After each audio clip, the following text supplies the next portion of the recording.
खोजी तथा जिज्ञासा मेटाउन Nepal Telecom's new 4G LTE. Faster the speed, more the fun you have.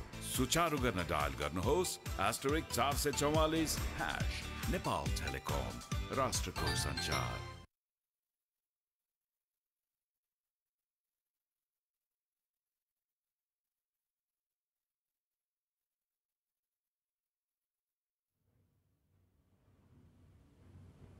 नमस्कार। नेपाल सरकार स्वास्थ्य तथा जनसङ्ख्या मन्त्रालयको कोभिड-19 सम्बन्धी नियमित प्रेस ब्रिफिङमा स्वागत छ। म प्राध्यापक डाक्टर जागेश्वर गौतम। आज हामीले स्वास्थ्य तथा जनसङ्ख्या मन्त्री माननीय भानुभक्त ढकालज्यूको सन्देश लिएर आएका छौँ। आज पनि नेपालमा कोभिड-19 को राष्ट्रिय अद्यावधिक विवरणका साथ उपस्थित भएका छौँ। हामीलाई साङ्केतिक भाषामा दिनेश श्रेष्ठले साथ दिइरहनु भएको छ। विश्वमा आजसम्मको तथ्याङ्क हेर्दा 4,06,82,738 जना व्यक्तिहरू कोभिड-19बाट सङ्क्रमित हुनुभएको छ। निको हुनेको सङ्ख्या 3,03,73,960 रहेको छ।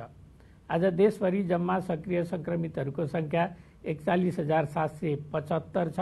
संस्थागत आइसोलेसनमा रहनुभएका व्यक्तिहरूको सङ्ख्या 13,559, प्रदेश 1 मा 1,997, 2 मा 650, बागमतीमा 7,861, गण्डकीमा 963, लुम्बिनी प्रदेशमा 966, कर्णाली प्रदेशमा 487, सुदूरपश्चिम प्रदेशमा 635 जना।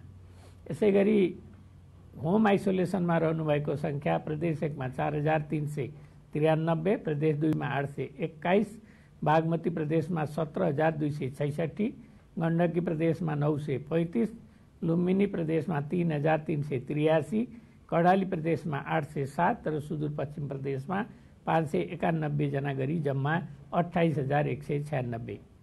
नेपालमा आजको पीसीआर जम्मा 13,861 गरी जम्मा 13,14,779 परीक्षण भएको छ। गत 24 घण्टामा जम्मा नयाँ सङ्क्रमितको सङ्ख्या 3,093 छ। आज काठमाडौँ उपत्यकामध्ये काठमाडौँमा 1,431, भक्तपुरमा 148 र ललितपुरमा 123 गरी जम्मा सङ्क्रमितको सङ्ख्या 1,702 छ। क्वारेन्टिनमा रहनुभएका व्यक्तिहरूको सङ्ख्या 4,220 रहेको छ। प्रदेश अनुसार प्रदेश 1 मा 376, प्रदेश 2 मा 92, बागमती प्रदेशमा 305, गण्डकी प्रदेशमा 657, लुम्बिनी प्रदेशमा 1,071, कर्णाली प्रदेशमा 469 जना र सुदूरपश्चिम प्रदेशमा 1,250 जना हुनुहुन्छ। कोभिड-19बाट सङ्क्रमण मुक्त भई गत 24 घण्टामा डिस्चार्ज हुनुहुनेहरूमा जम्मा 2,108 जना हुनुहुन्छ। आजसम्म डिस्चार्ज हुनुहुने जम्मा 96,609, प्रदेश 1 बाट 7,993, प्रदेश 2 15,649, बागमती प्रदेश 44,257, गण्डकी 4,833, लुम्बिनी 12,067, कर्णाली 3,891, सुदूरपश्चिम प्रदेशमा 7,919। कोभिड-19 सङ्क्रमणबाट मुक्त हुने दर 69.4% छ र उहाँहरूको उपचार तथा हेरचाहमा संलग्न चिकित्सक, नर्सिङ स्टाफ, स्वास्थ्यकर्मी तथा अन्य सहयोगी शुभेच्छुकहरूलाई स्वास्थ्य तथा जनसङ्ख्या मन्त्रालय हार्दिक धन्यवाद दिन चाहन्छ। 2वटा कल सेन्टरबाट हामीलाई 848 वटा कल प्राप्त भएका छन्। आइसियुमा उपचाररत सङ्ख्या प्रदेश अनुसार प्रदेश 1 मा 30 जना, प्रदेश 2 मा 10 जना, बागमतीमा 150 जना, गण्डकीमा 20 जना, लुम्बिनी प्रदेशमा 48 जना, कर्णाली प्रदेशमा 7 र सुदूरपश्चिम प्रदेशमा 8 गरी जम्मा 273। भेन्टिलेटरमा उपचाररत सङ्ख्या प्रदेश अनुसार प्रदेश 1 मा 16, प्रदेश 2 मा 1, बागमती प्रदेशमा 49, गण्डकी प्रदेशमा 4, लुम्बिनी प्रदेशमा 5, सुदूरपश्चिम प्रदेशमा 3 गरी जम्मा 78 जना हुनुहुन्छ। 500 भन्दा बढी सक्रिय सङ्क्रमित रहेको जिल्लाहरूमा झापा, मोरङ, सुनसरी, काभ्रेपलाञ्चोक, मकवानपुर, काठमाडौँ, भक्तपुर, ललितपुर, चितवन, कास्की, रूपन्देही, दाङ, बाँके, कैलाली र सुर्खेत रहेका छन्। शून्य सङ्क्रमित भएको जिल्ला मुस्ताङ रहेको छ। आज हामीले स्वास्थ्य तथा जनसङ्ख्या मन्त्री माननीय श्री भानुभक्त ढकालज्यूको सन्देश यहाँहरूको सामु राखेर आजको कोभिड-19 सम्बन्धी राष्ट्रिय अद्यावधिक विवरणबाट हामी बिदा हुन चाहन्छौँ। धन्यवाद। नमस्कार।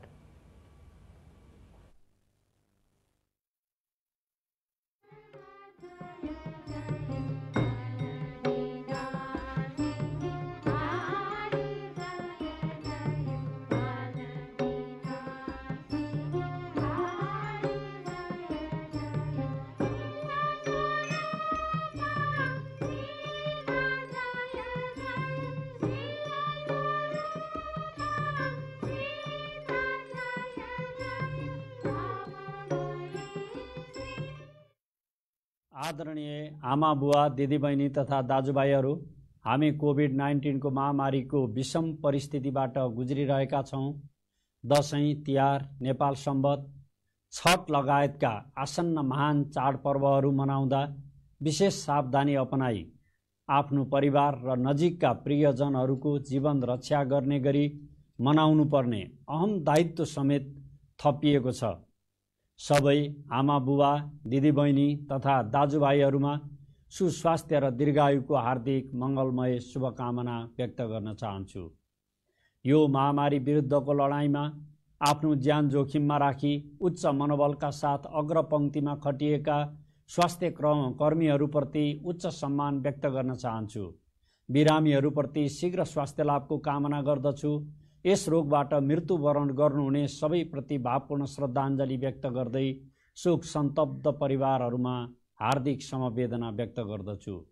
यो महामारी विरुद्धको लडाईँमा जनस्वास्थ्यका मापदण्ड पालना गर्ने कार्यमा जनताबाट प्राप्त साथ सहयोगप्रति आभार व्यक्त गर्दछु।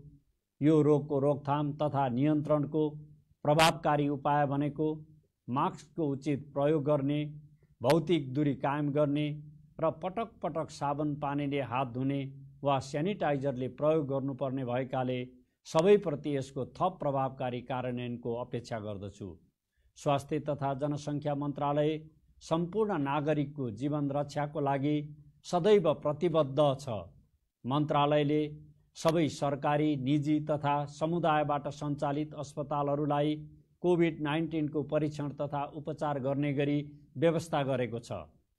अक्सिजन, आवश्यक औषधि तथा उपकरणहरूको अभाव हुन नदिन मन्त्रालयले ठोस योजनासहित प्रभावकारी व्यवस्था मिलाइएको छ। देशभरि भेन्टिलेटर सहितको 2600 आइसियु तयारी अवस्थामा रहेका छन् र थप 400 को निर्माण भइरहेको छ। अक्सिजन र मनिटर सहितको 3500 हाई डिपेन्डेन्सी युनिट थप्ने कार्यलाई तीव्र रूपमा अगाडि बढाइएको छ। यसले कोभिड-19 का सिकिस्त बिरामीहरूको उपचारलाई सहज बनाउनेछ।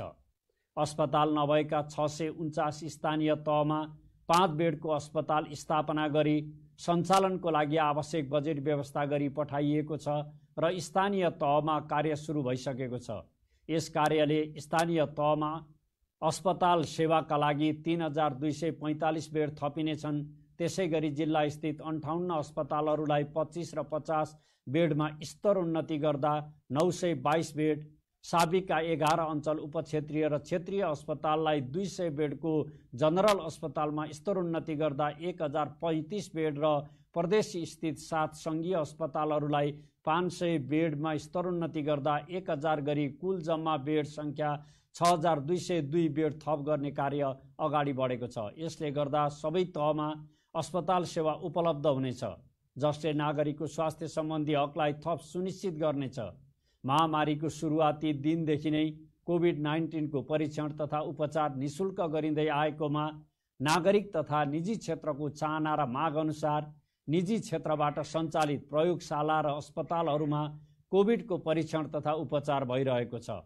हालसम्म देशभरि 41 सरकारी तथा 21 वटा निजी प्रयोगशालाहरूबाट 13,918 परीक्षण भएका मध्ये 2,31,405 व्यक्तिहरूले निजी तथा सरकारी प्रयोगशालाहरूबाट शुल्क तिरी परीक्षण गराएको देखिन्छ। कोभिडका लागि 70 वटा अस्पतालहरू तोकिएकामा 17 अस्पतालहरू निजी क्षेत्रका रहेका छन्। बाँकी रहेका देशभरिका सबै निजी अस्पताल तथा मेडिकल कलेजहरूले आफूसँग रहेका कम्तीमा 50% सबै प्रकारका बेडहरू कोभिड उपचार व्यवस्थापनमा लगाउने व्यवस्था गरिएको छ। कोभिड बिमा वा स्वास्थ्य बिमा वा अन्य किसिमका व्यवस्थाहरूबाट समेत स्वास्थ्य परीक्षण र उपचारको प्रबन्ध समेत गरिएको छ।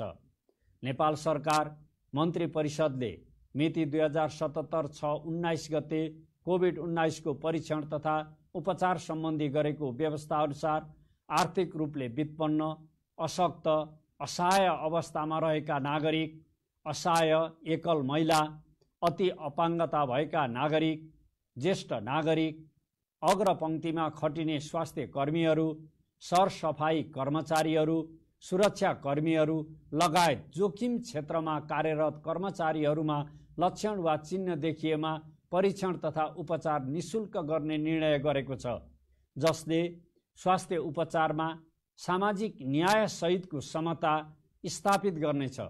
कोभिड-19 को रोकथाम, नियन्त्रण र उपचारमा थप प्रभावकारी बनाउन उल्लेखित वर्गमा परेका नागरिकहरूको स्वास्थ्य उपचारको प्रत्याभूति गर्न आवश्यक भएकाले यो निर्णय लिइएको हो।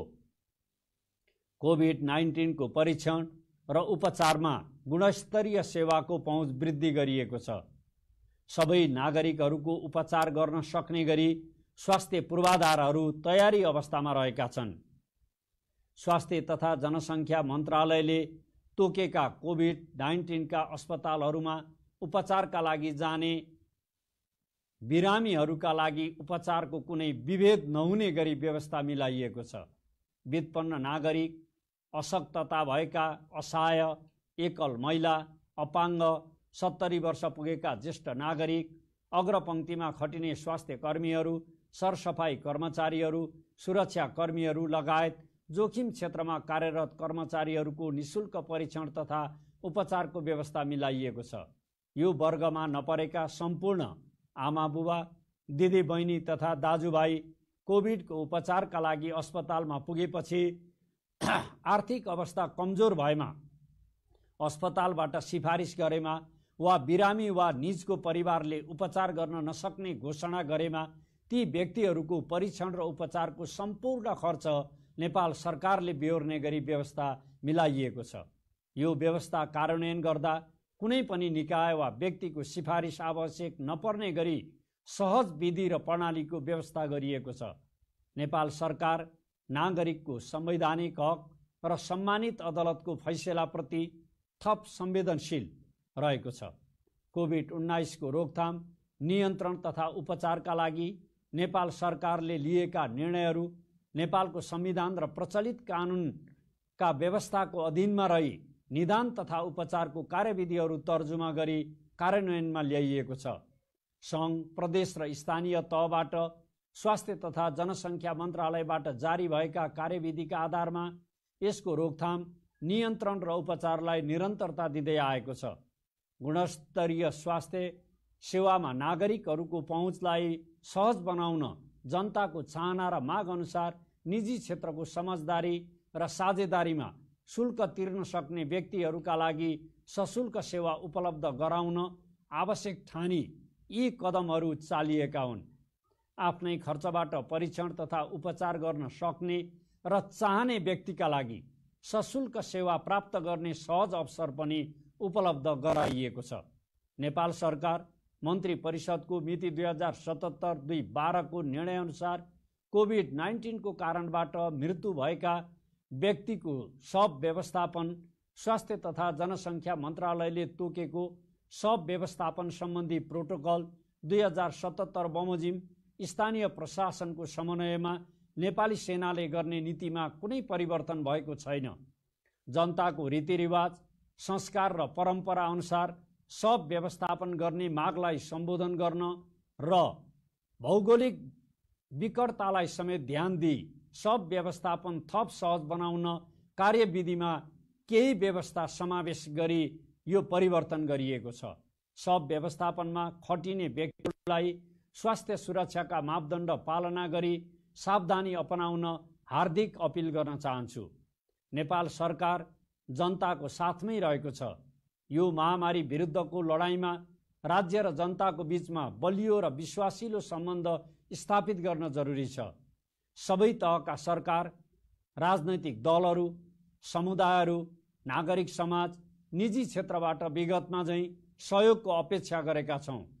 यो जोखिमको रोकथाम र नियन्त्रणका लागि प्रभावकारी सञ्चारको आवश्यकता पर्ने हुँदा स्वास्थ्य तथा जनसङ्ख्या मन्त्रालयले जनस्वास्थ्यका मापदण्डहरूको पालनामा सञ्चार क्षेत्रले पुर्याएको योगदानको उच्च सम्मान गर्दै आगामी दिनमा समेत सघन सहयोगको अपेक्षा गरेको छु। धन्यवाद। नमस्कार।